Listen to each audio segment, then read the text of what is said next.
Directly to jail again? Either you're cheating or this game is rigged. Fine. Dear Tim and Moby, who was Fannie Lou Hamer? From Megan. Well, on August 22, 1964, a lot of Americans were asking that same question. That night, they turned on the TV to see Hamer on every news program. She looked like a nice middle aged lady or somebody's mom or your neighbor. But in her home state of Mississippi, she was well known as a fierce voting rights advocate. For over the past 2 years, she began fighting to get African Americans access to the polls. The Constitution said that the right to vote couldn't be denied due to race. But Southern states had found all sorts of ways to get around the law. Stripped of their right to vote, black Southerners had no voice in a racist system. Try to fight it, and you face jail time, intimidation, and violence. Hamer had experienced it all, and on that night she shared her story. And it was just a few minutes longer, but it was a full of hardship and brutality. And viewers who never heard of her before wept. And overnight she went from being a local activist to a national civil rights leader. Hamer was born in Mississippi in 1917, the youngest of 20 children. Her grandmother had been enslaved, and her parents, like many descendants of enslaved people, were sharecroppers. A plantation owner rented them farmland in exchange for a share of their crops. But he also charged high rates for tools and other expenses. So, like most sharecroppers, they were constantly in debt. Fannie Lou had to be leaving school after 6th grade to help her family in the fields. As an adult, she earned a position on responsibility on a plantation. She recorded each farmer's harvest and tried to get them their fair share. Then in August 1962, members of the Student Nonviolent Coordinating Committee, or SNCC, visited her church. All around the country, the civil rights movement was heating up, and SNCC was one of the major players. Its student activists trained local community leaders to join the fight. In Mississippi, they focused on registering black voters.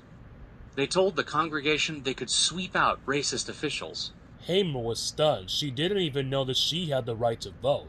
So when SNCC asked for volunteers to register to vote, she raised her hand up high.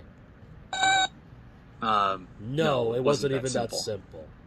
An angry crowd gathered at the courthouse to meet the 18 volunteers. They tried to scare Hamer and the others from even trying to register. But the volunteers stuck together and made their way in. Inside the courthouse, the clerk was no more welcoming. He demanded the group pass a test before registering. They were asked to explain a legal clause about ex facto laws. Yeah, that was the whole point of literacy tests. To be nearly impossible to pass, so clerks could refuse anyone the right to vote. They could also demand a poll tax, a fee meant to discourage would-be voters. No surprise, all the SNCC volunteers failed the literacy test.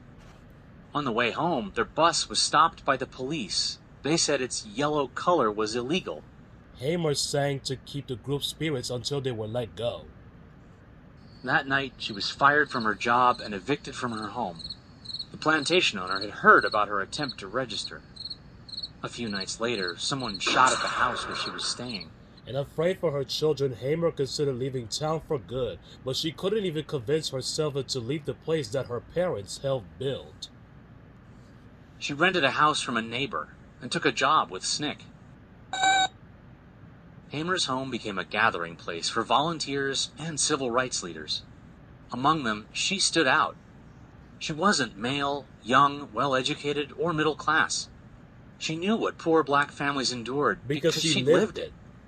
That first-hand experience made her a powerful speaker. She would often break into song to motivate crowds. Before long, she was as well known for her singing voice as her activism. But her growing influence made her a target for racist attacks.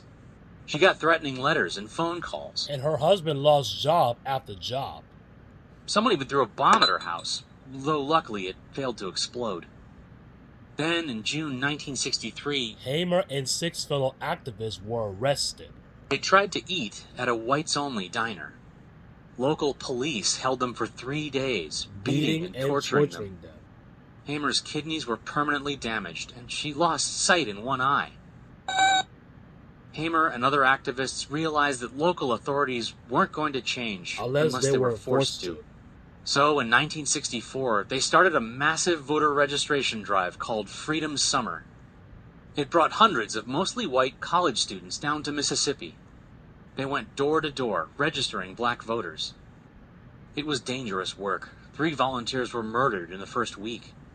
The nation could no longer ignore what was happening in Mississippi. For the rest of the summer, stories of beatings and shootings made headlines around the country. Then, at the end of August, Hamer and other activists went to Atlantic City, New Jersey. That was the site of the Democratic National Convention, the big event where the party chooses its nominee for president. Each state sends a group of people to cast the official vote. And, no surprise, Mississippi's representatives were all white. Hamer's group was there to challenge their authority. Since the state excluded black voters, they said the delegation was illegal. They were Mississippi's true representatives, and they had the voter registrations to prove it. Their protest caused an uproar, and Hamer was given a slot to speak.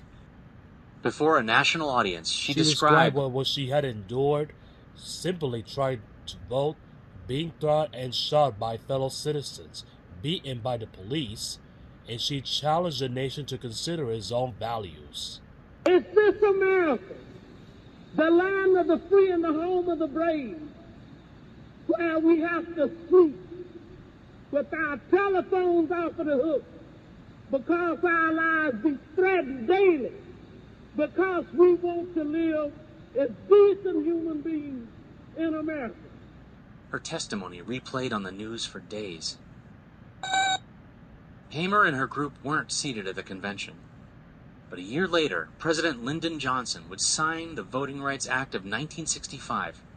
It outlawed all kinds of barriers to voting, like literacy tests and poll taxes. And at the convention in 1968, Hamer was chosen to be an official delegate. She received a standing ovation. Hamer's activism continued way past her primetime moment. She fought for women's rights, protested the Vietnam War, and ran for office several times.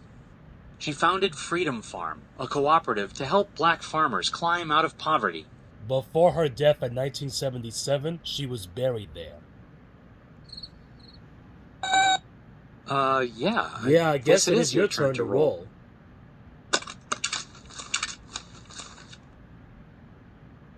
Really? Oh